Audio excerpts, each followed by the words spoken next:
Hi guys, so I'm back with another technique video, but this time on squats.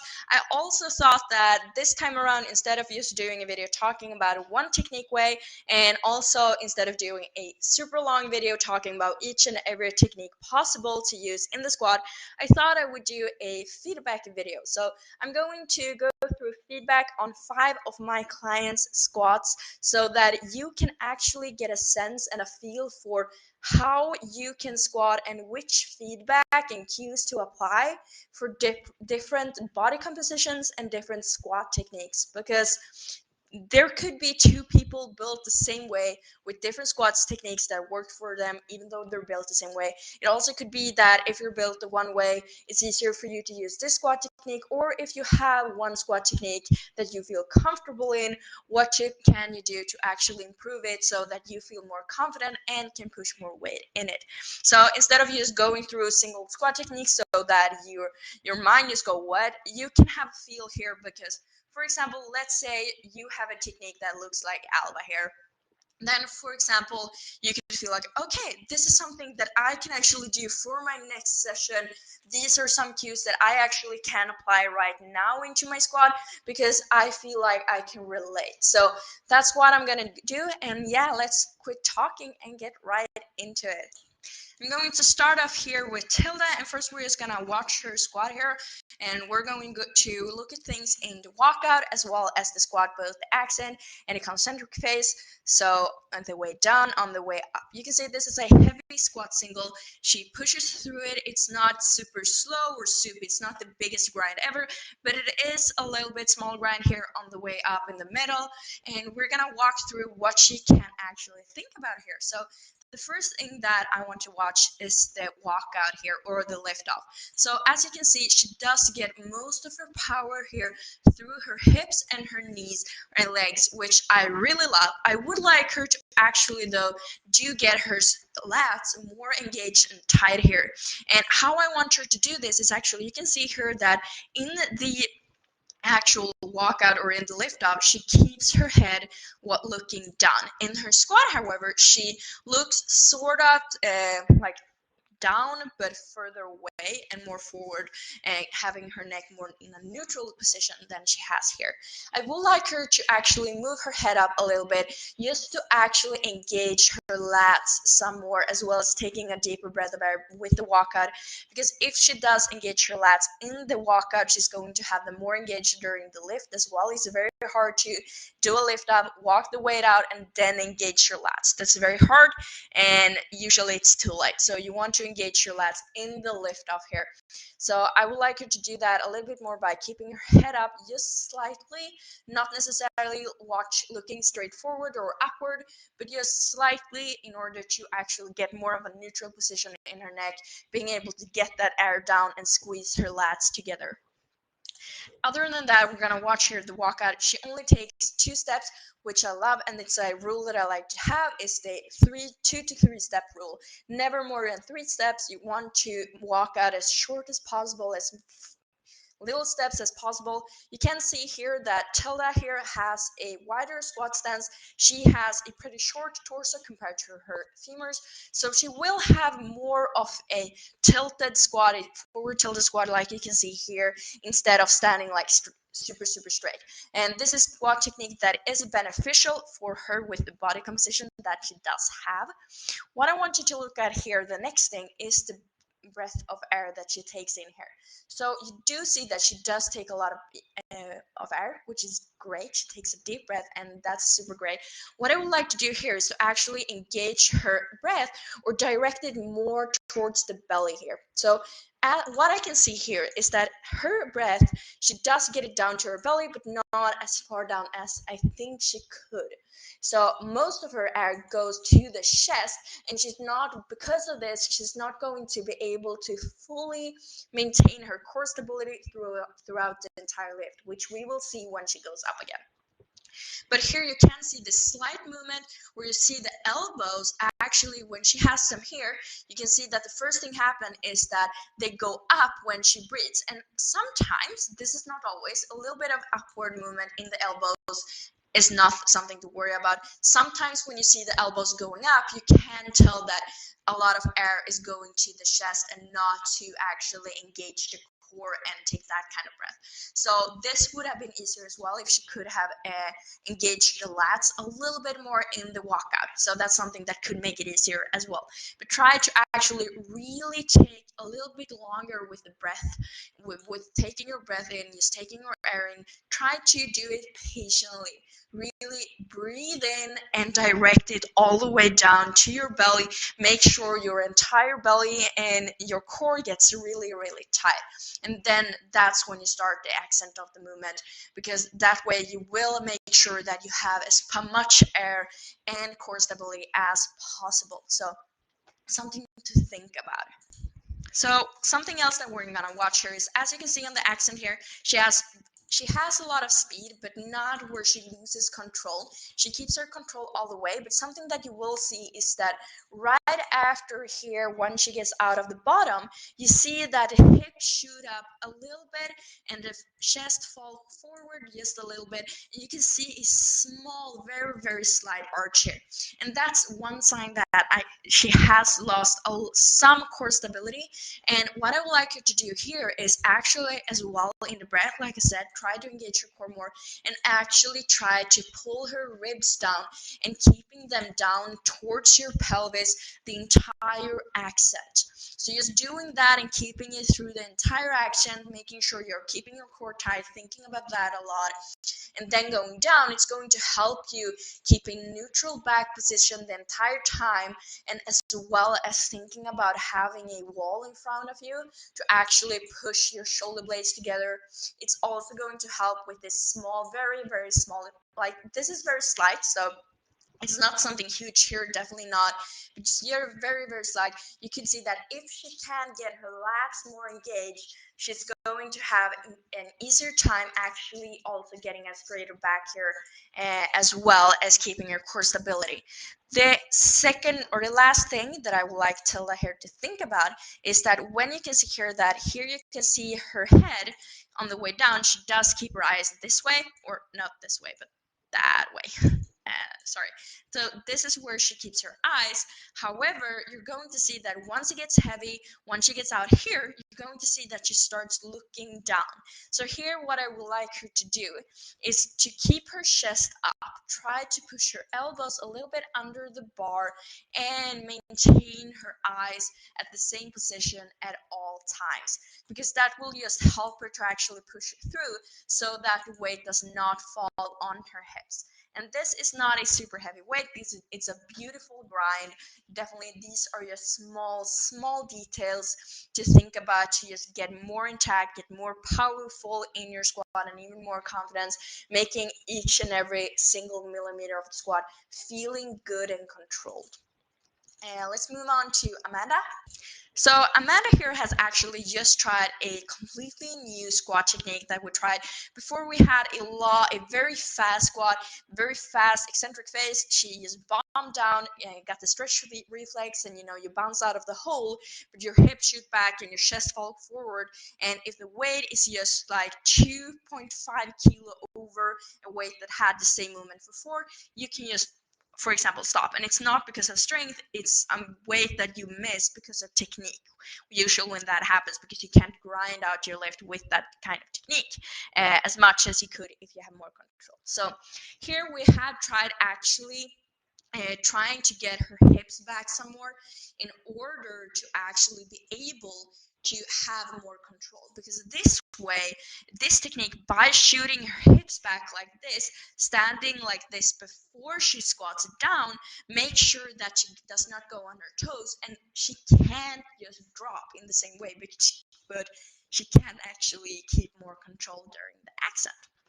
So what I want her to focus on here, you can see the breath of air here. She takes a deep breath and it's really, really good.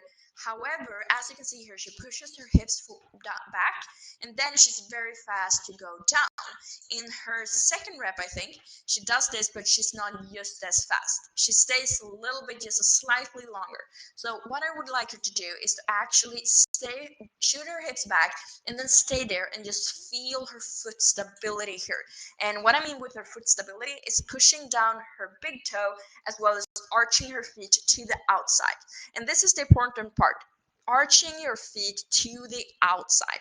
That means that not just arching your feet, not just pushing your big toe down, but pushing and arching to the outside, because this is going to make sure that she keeps more foot stability, which will make sure that one thing that's going to happen here when she goes up, you can see a very slight knee cave here. That's not going to be as likely to happen if she can get more stability in her foot. So slower there in the way beginning of the accent will make it easier for her to maintain it out of the hole as well. And also what I mean with the knee cave, and this is why I mean that the knee cave here, you could think of, okay, she needs a lot more strength of keeping her knees out, but actually I think this is something that happened for her on the way down in the squat. On the way down, that's when her knees started. Didn't start cave, but she lost the stability that would have made sure that she would not have knees caving. So once again, pushing your big toe down, arching your feet to the outside is going to help her, because what I want her to do is to push, when she goes down here, is to push her knees to the sides as well as forward. So pushing her knees to the side and forward will make sure that she comes into a position where she's more stable, and then when she goes up, she can maintain it some more. So working with the control here and pressing the knees out to the sides, and also maintaining that. And in the beginning, when you get out of the hole, you want it to go fast. You want to get out of the hole and get up from in the squat as fast as possible, but actually being able and okay with it going slowly. Breathe out all the way up. You squeeze air out through pursed lips all the way up, and actually maintain, even though it feels heavy as heck, actually trying to keep your knees out. Oh crap. And keeping your knees out, because that will just ensure that you will actually be able to maintain your stability and grind a lift out. Because if you get a knee cave, it's not that it's necessarily harmful for your knees, it's that you lock your hips backward, and when you lock your hips back, you're going to get a hip shooting up, your chest is going to fall forward, and you're not going to be able to grind a heavy lift out. And that's a key thing, being able to actually grind a lift out once it gets heavy enough, especially in a competition, is a huge advantage instead of going like super fast and then going down. If you can grind on the lift out, most would actually be able to, I would say most would be able to lift heavier weights. So that's why we want that stability, so that you can grind the lift out. And next video here is Alva. So Alva here as well, we're working a bit on her squat technique as well. So this is tempo squat, which we're doing and working on now. The reason for this is that we had a squatting competition that got that it was not approved because of depth. And the reason for this is not that Alva got mobility issues. As you can see here, when she goes down to the bottom here, you can see she hits depth. But the reason is that she instead pushes her knees forward too much. So you just heard me tell Amanda that I want her to push her knees even more forward. However, here for Alva, I would like her to push her knees forward less. And so pushing knees forward is a great cue for a lot of athletes, but for a lot of athletes as well, and something that I've almost always found to happen when you have an issue with hitting depth, is that especially once you're new at squatting, is that you push your knees forward. It's like you think that I'm going to squat, so you push your knees forward, and what will happen usually is that you push your knees forward and you will feel like you're at depth, because when you push your knees forward, you're going to be hindered by your ankle mobility. So you would need great, and I don't mean a good ankle mobility that you can hit depth with, but I need a even greater ankle mobility than that.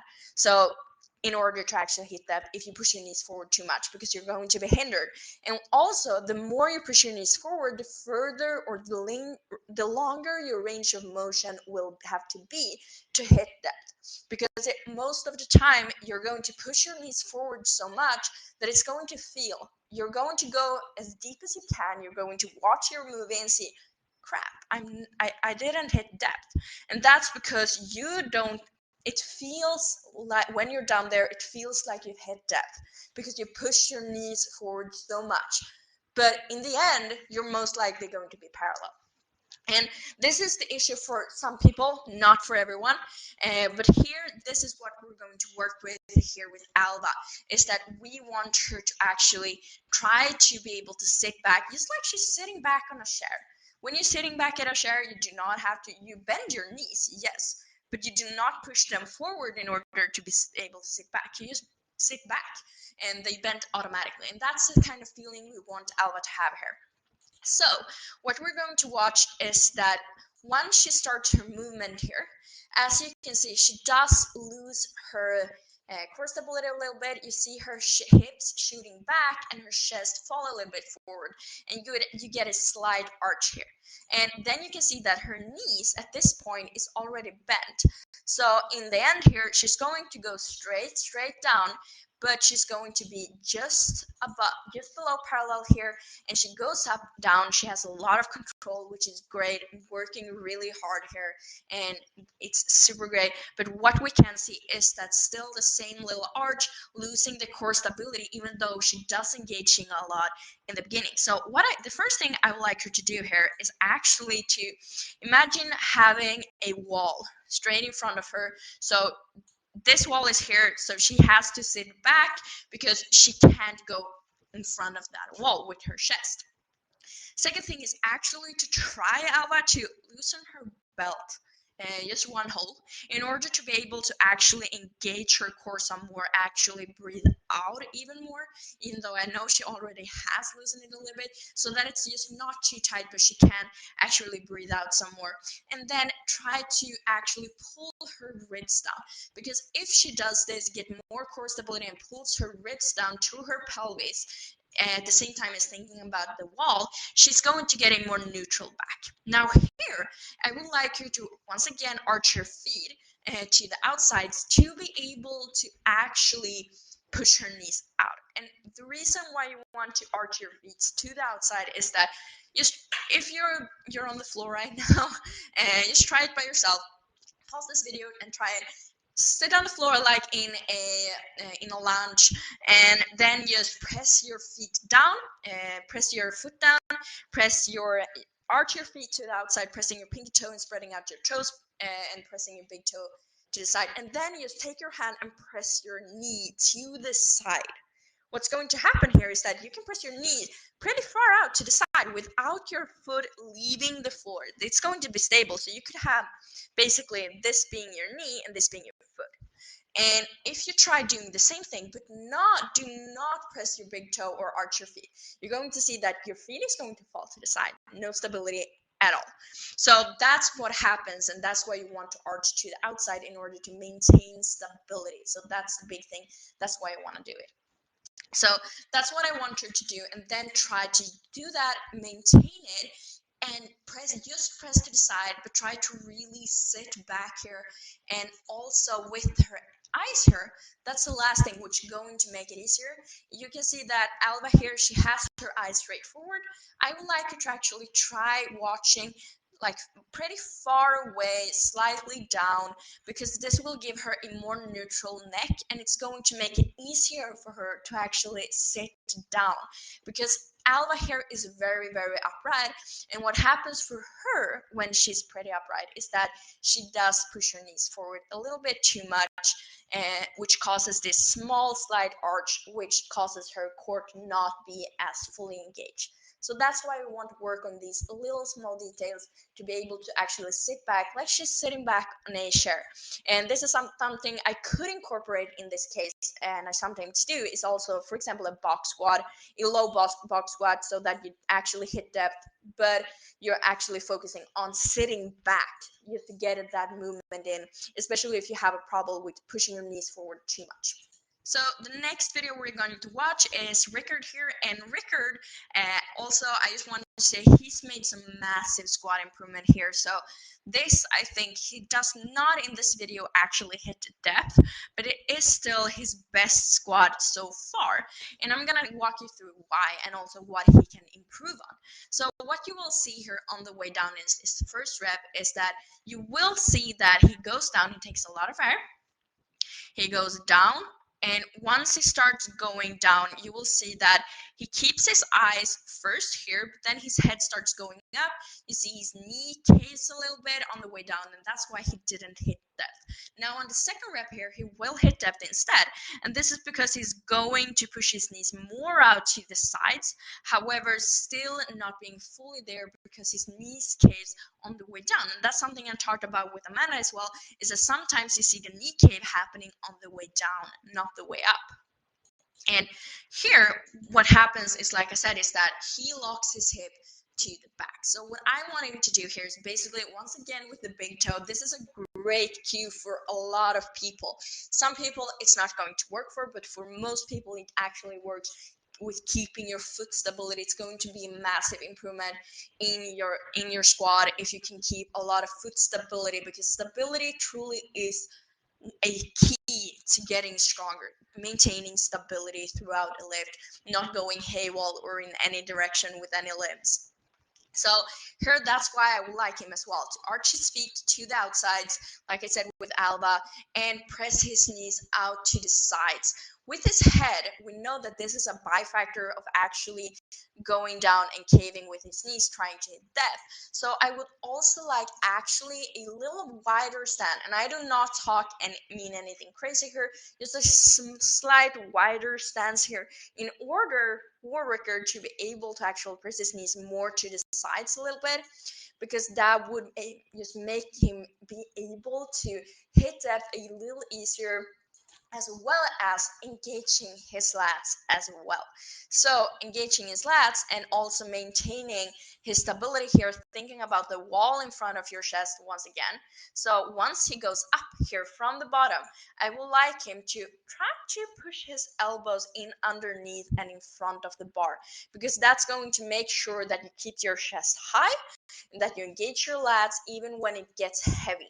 And that's something that if you can do that, it's going to be easier as well to keep your knees out to the side if you have your upper chain being engaged. And I think a lot of people think about the squat movement as only legs, but it's a lot. You have to maintain stability in your core as well as your lats and upper back, and just to be able to actually maintain that stability once again and be able to push through, to not fall anywhere, but here actually be able to push so that he can use his legs and do not have to use his back only, or get that kind of good morning squat. So basically arching his feet, thinking about pushing his knees out to the side, stand a little bit wider. We do not have a competition for Rickard in a while, and that's why we can experiment a little bit with the stance to try something new, to try and see if this is a style that works better for him, and then train it in so that it's something that he can get used to, because it will probably get more natural for him to actually push his knees out to the sides. But the one thing that I really like, and the reason that this is one of Rickard's best squats, is you can see on the way up, he does get a very smooth way out of the hole. Once he hits depth, it's going up very smooth with his push. His hips do not fall, shoot back massively, but just so very, very slightly. And that's why actually just pushing his elbows under in front of the bar is going to help that a lot. So the last video here that we're actually going to watch is Matilda here, and this is actually going to be a squat fail. And I wanted to engage this as well because Matilda sent this to me, and I think it's good as well to see why do you fail a squat sometimes when it's not based on strength but based on inefficient technique, on actually being very new, which happens to a lot. You know, when the hips shoot up and your chest falls, like I told you a lot about in this video, because this is something, especially when you're newer at squats, this is something that happens a lot. And I think that sometimes actually during the failing of lifts, that's when you learn the most. So let's go through it. So here we're gonna watch a walk. And one thing I want to say with Matilda is that when we first started working together, and Matilda couldn't go any further than like 120 degrees maybe in squat. Like she was really far above depth and just couldn't hit depth, even though it didn't like matter. She did not have mobility issues. She just couldn't hit depth because it's scary, and that's something that happens once you're new. And this is why you're going to see the box here that we use, and this is how we got her to actually hit depth. And she always hit depth nowadays. She has this box squat in every single squat, even though it's not necessarily box squat, but she just always has it there just to feel when she's at depth, so that she does not cut it too high but actually goes down, because then she can have more confidence in going down. So I'm going to watch the walkout here, and it's very short and I like that. It's not too many steps. Here we're going to watch the knees. I want you to specifically look here on the knees on the way down. So she takes a deep breath of air here, which is great. She stays for a while. She sits right back, but you can see just here, before she hits depth, you can see that her knees are not as much to the sides as they were before. They started caving, once again with the caving that happens on the way down. And here you can see that, like I said, once you cave, you lock your hips backward. So we can see here that she did cut a little bit high, not really touching. Why? Because she pushed her knee. When your knees start caving on the way down, you're likely to push them more and more forward, and then it's going to feel like you hit depth, and also it's going to feel heavier. You're not going to feel as stable, and if you're not going to feel as stable, you're going to cut it high in order to try and get up. So we're going to see it here that you can see that her knees, once she started going up, did cave even more. So you see that the knees caved even more. And that's why you can see also now we got this little arch in the back again, where she lost her core stability, hips shoot up, the chest falls down, and you can see here once she starts to go up that it doesn't go anywhere. And this is something that it's not related to strength. She's done this weight before, and I know she's strong for it, but this is just because of technique. And this is why it's so important to not getting knee cave. And it's not that it's dangerous, like a lot of people think you're going to hurt yourself. The reason is that most likely you're not going to be able to grind the lift just as much, and that's why you're not going to be able to maintain stability, work through your hips, engage all the muscles you want. And that's why it's something to think about. And also the issue here is not, for example, on the way up, that she needs to push her knees out to the sides on the way up, but actually maintaining and actually gaining strength to be able to maintain this position all the way down, and trust that she's still going to go up. So actually all the way down here as well, arching her feet to the side so that she can maintain her foot stability at the same time as she pushes her knees out to the sides. Because when she pushes her knees out to the sides, she is going to be able to open up for her hip. And that's going to just enable her to, when she's in the bottom position of the squat, fire up her glutes, push her hips forward so that she does get that power. But if their hips are locked back, she's not going to be able to do that. The quads are going to work the most, and you're going to lose stability, and it's going to get heavier. You're probably going to lose your core stability as well. So that's something that we could work on here. And actually is thinking elbows towards body to maintain her lats here a little bit more, because if she maintains her lats here, trying to get her elbows more down here to her body, and when she takes her air and before the lift off, she is going to be able to keep that stability some more. So that's 5 different squat techniques on 5 of my clients, and I hope this helps some of you. And if you like it, just let me know. I'm thinking about doing this, for example, in the bench press and also in the deadlift, just so that you can get a sense of techniques for just different types of people, different types of techniques, actually different cues depending on how you squat, which way you feel comfortable in, instead of just trying to mirror one kind of technique that might not work for you, but actually be able to try around, play around, and yeah, get some inspiration and maybe relate. And with that, I hope you have a good day. Just let me know if it's something you would like me to do more of. And other than that, yeah,